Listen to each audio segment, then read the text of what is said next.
Hyderabad Banjara hills లోని love జిహాద్ అని చెప్పి మరోసారి ఒక న్యూస్ అయితే బయటికి వచ్చిందనమాట. సో ఫహాద్ అనే ఒక పాకిస్తానీ వ్యక్తి ఇక్కడ వచ్చి ఎప్పుడో సెటిల్డ్ అయి ఉన్నాడు. సెటిల్ అయిన వ్యక్తి ఒక హిందూ అమ్మాయికి, కీర్తి అనే ఒక హిందూ అమ్మాయిని పెళ్లి చేసుకున్నాడు.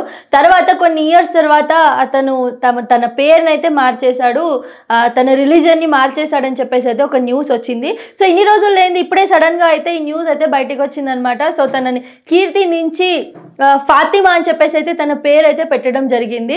సో ఇదంతా బాగానే ఉంది. ఇప్పుడు దీంట్లో స్పెషల్ గా ఏముంది చెప్పడానికి అని చెప్పేసి మీరు అనుకోవచ్చు కదా. సో ఇందులో ట్విస్ట్ ఏంటి అని అంటే, ఈమెను పెళ్లి చేసుకున్న తర్వాత అతను ఇంకొక ఇల్లీగల్ రిలేషన్ అయితే పెట్టుకోవడం జరిగింది. అది కూడా సేమ్ మళ్ళీ ఒక హిందూ అమ్మాయితోనే.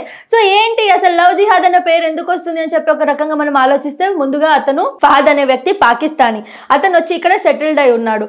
గతంలో మనం ఇలాంటి కొన్ని న్యూస్లు చూస్తున్నాము. ఏమనంటే లైక్ ఇలాంటి ఒక ముస్లిం అబ్బాయిలు కొంతమంది ఉన్నారు, వాళ్ళు హిందూ అమ్మాయిలని లవ్ చేసేసి వాళ్ళని పెళ్లి చేసుకొని వాళ్ళ మతం మార్పిడి చేస్తున్నారు అని చెప్పేసి చాలా రకాలుగా పెద్ద పెద్ద వాళ్ళు డిబేట్స్ పెట్టడం జరిగింది, మాట్లాడడం జరిగింది. హిందూ అమ్మాయిలకి మీరు జాగ్రత్త, ముస్లిం అబ్బాయిల ట్రాప్లోకి రాకండి అని చెప్పడం జరిగింది. ఈ క్రమంలో మరి ఇప్పుడు ఇది లవ్ జిహాద్ అనే టాపిక్ లాగా మారుతుంది. దీనికి సంబంధించి పూర్తి వివరాలు అందించడానికి ప్రస్తుతం మనతో పాటు రిపోర్టర్ అయితే ఉన్నారు, మన శశి టీవీ రిపోర్టర్. సో ఆయనతో కూడా ఒకసారి మాట్లాడదాం, మొత్తం అన్ని డీటెయిల్స్ కూడా తెలుసుకుందాం. హలో, సో చెప్పండి, ఇప్పుడు నార్మల్గా అయితే ఇప్పుడు ఇల్లీగల్ రిలేషన్స్ అయితే చాలా వరకు కామన్ అయిపోయాయి. మ్యారేజ్ అయ్యాక హస్బెండ్ ఉన్న, వైఫ్ ఉన్న ఇల్లీగల్ రిలేషన్స్ పెట్టుకున్నారని. మరి బంజారా హిల్స్లో జరిగిన ఈ ఫహాద్ ఫాతిమా ఇష్యూలో లవ్ జిహాద్ అనే పేరుతో ఎందుకు పలుకుతున్నారు, అసలు ఏం జరుగుతుంది? మేడం, ఈ ఇన్సిడెంట్ చూసుకున్నట్లయితే ఫస్ట్ లవ్ జిహాద్ అని చెప్పేసి మీడియా మొత్తము దీన్ని ప్రచారం చేయడం జరుగుతుంది. ఇక్కడ రిలీజియన్ ఎందుకు తెస్తున్నారో నాకైతే అర్థం కావట్లేదు. ఇది మనం ఒక పర్సెప్షన్ గా చూడాలి. అతను పర్సనల్ గా పాకిస్తాన్ నుంచి వచ్చాడా, అదర్ కంట్రీ నుంచి వచ్చాడు. సో వచ్చి ఇక్కడ ఒక హిందూ అమ్మాయిని అయితే పెళ్లి చేసుకున్నాడు. ఇక్కడ హిందూ అమ్మాయిని పెళ్లి చేసుకొని ఆ అమ్మాయి ఇష్టపూర్వకంగానే ఆ మతం చేంజ్ అయిపోయింది, ముస్లిం లోకి కన్వర్ట్ అయింది, పేరు మార్చుకుంది. కీర్తి నుంచి ఫాతిమా లాగా పేరు మార్చుకుంది. ఇక్కడ మార్చుకున్న తర్వాత 2016 లో మ్యారేజ్ అయిందంటే ఇప్పటి వరకు కలిపి బానే ఉన్నారు కదా. అవును, బానే ఉన్నారు. అబ్వియస్లీ ఇప్పటి వరకు బానే ఉన్నారు.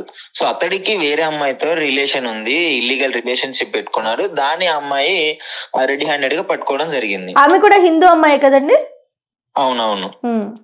సో ఇప్పుడు యాక్చువల్లీ ఆ అమ్మాయిని పట్టుకున్నప్పుడు ఇప్పుడు మనం ఏ రకంగా చూడాలి? ఇల్లీగల్ రిలేషన్ లో చూడాలి. అవునవును, అంతే కదా. ఇప్పుడు రెగ్యులర్ గా ఇన్సిడెంట్లు జరుగుతూనే ఉన్నాయి, బయట ఎక్కడ చూసుకున్నా కానీ ఇలాంటి ఇన్సిడెంట్లే జరుగుతున్నాయి. అవును, ఒకటి హస్బెండ్ పెట్టుకున్నాడు, లేదంటే వైఫ్ పెట్టుకుంటున్నాడు. సో ఇన్సిడెంట్లు అన్ని మనం రిలీజియన్ కి అటాచ్ చేయకూడదు. అవును. సో దీని పరంగా ఆమె ఎలా లీగల్ గా ఎలా ప్రొసీడ్ అవుతుంది, ఎలా లీగల్ గా ఎలా పనిష్మెంట్స్ ఉంటాయి అనేసి దాని మీద మాట్లాడాలి. లేదా అతనికి ఎలా ఉంటుంది, అసలు వాళ్ళ ఫ్యామిలీ మెంబర్స్ ఎప్పటి నుంచి ఇష్యూ జరుగుతుందని చెప్పేసి ఇంట్లో ఈ విధంగా చూసుకోవాలి మనం. ఇప్పుడు ఇది కన్ఫర్మేషన్ లేదు కదా, ఇది లవ్ జిహాదే ఉంది, ఇప్పుడు ఆయన ట్రాప్ చేస్తున్నాడు అమ్మాయిలను అలాంటిది. సో యాక్చువల్లీ లవ్ జిహాద్ అని ఎందుకు అంటారంటే, ప్రేమించి అమ్మాయిల్ని మోసం చేసే ఇలాంటి ఇన్సిడెంట్లకి లవ్ జిహాద్ ని అటాచ్ చేస్తారనమాట. అవును. సో నేను ఇక్కడ ఎందుకు ఆ అబ్బాయిని ఎంత వైరల్ చేస్తున్నాడంటే, ఐదర్ అతను ముస్లిం అయినందుకన్నా అయి ఉండాలి, లేదా పాకిస్తాన్ నుంచి ఇక్కడికి వచ్చినందుకన్నా అయి ఉండాలి. అవును. సో ఏది చూసుకున్నా మాత్రం అతనికి లీగల్ గా అయితే పనిష్మెంట్స్ ఉంటది. దీన్ని కొంచెం హైలైట్ చేయాలి. అవును. ఇప్పుడు మీడియా కూడా ఏం చేస్తుందంటే ఇన్సిడెంట్ ని హైలైట్ చేస్తుంది, కానీ ఆ తప్పు వల్ల పనిష్మెంట్ ఎవరు హైలైట్ చేయట్లేదు, దానికి ఇంకా ఎక్కువ జరుపుకుంటూనే వెళ్తుంది. అవును.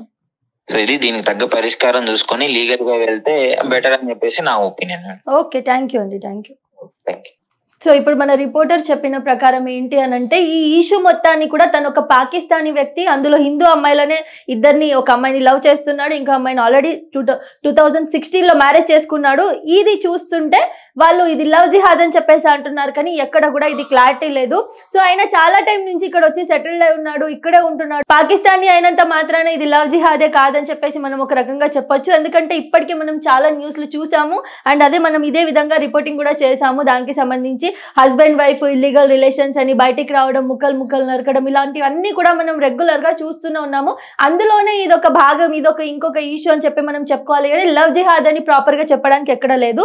సో అతను చేసిన దానికి ఇప్పుడు వైఫ్ ఉండగానే ఇంకో అమ్మాయితో రిలేషన్ పెట్టుకున్న దానికి ఖచ్చితంగా ఆయనకి శిక్ష ఉండాలి. అండ్ అలాగే ఇప్పుడు ఎవరైతే ఫాతిమా ఉందో, కీర్తి ఎవరైతే ఫాతిమాగా మారిందో తనకి న్యాయం జరగాలని చెప్పేసి మనం కోరుకోవాలి. కానీ హిందూ ముస్లింల మధ్యలో ఈ కులమత భేదాలు మళ్ళీ ఈ ఇష్యూని పెద్దగా చేసేసి 2 రిలీజియన్స్ మధ్యలో 2 మతాల మధ్యలో గొడవలు చేయడం ఇలాంటివి అయితే మనము ఖచ్చితంగా ఎంకరేజ్ చేయొద్దని చెప్పేసి కోరుకోవాలి మీడియా వాళ్ళకు కూడా. అండ్ అలాగే ఈ ఇష్యూకి సంబంధించి ఎవరు మాట్లాడుతున్నా వాళ్ళని కూడా ఈ కులమత భేదాలు కాకుండా ఆ అమ్మాయికి న్యాయం జరగాలి, అసలు ఎందుకు ఇలా చేశాడు ఏంటి అన్నది కనుక్కోవాలి, అతనికి కఠినమైన శిక్ష విధించాలని చెప్పి ఇంకా వేరే అమ్మాయిలు ఎవరు మోసపోకుండా ఉండేలా చూడాలి. కానీ ఈ కులమత భేదాలు ఇవన్నీ కూడా మనకి నిజంగా టైం వేస్ట్. ఇప్పుడు ప్రెసెంట్ అందరూ ప్రశాంతంగా ఉన్నారు, అందరికీ సపోర్ట్ చేసుకుంటున్నారు, హిందూ కానివ్వండి ముస్లిం కానివ్వండి అందరు కలిసే ఉంటున్నారు, కలిసే చేస్తున్నారు.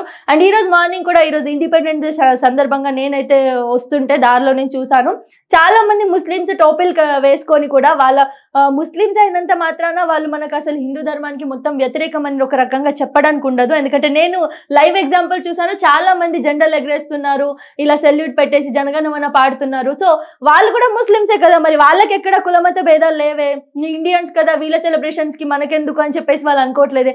వాళ్ళు ముస్లిమ్స్ అయినా కూడా వాళ్ళంతలో వాళ్ళే ఒక టీమ్ గా ఏర్పడి వాళ్ళ ఏరియాస్ లో జెండా ఎగరేసి జనగణమన పాడుతున్నప్పుడు, జెండాకి సెల్యూట్ కొడుతున్నప్పుడు మనం ఎందుకు ముస్లిమ్స్ కి సపోర్ట్ చేయకూడదు? అందరు ముస్లిమ్స్ కరెక్ట్ అని నేను చెప్పట్లేదు, బట్ చాలా మంది మంచి వాళ్ళు ఉన్నారు, అందులో ఎవరో కొందరైతే చెడ్డ వాళ్ళు ఉన్నారు, వాళ్ళని వ్యతిరేకిస్తే సరిపోతుంది. కానీ కులమత భేదాలకైతే మనం ఎటువంటి ఎంకరేజ్మెంట్ చేయకూడదని అయితే నేను కోరుకుంటున్నాను. మరి ఈ ఇష్యూ గురించి మీరేమనుకుంటున్నారో కామెంట్ రూపంలో తెలియజేయండి.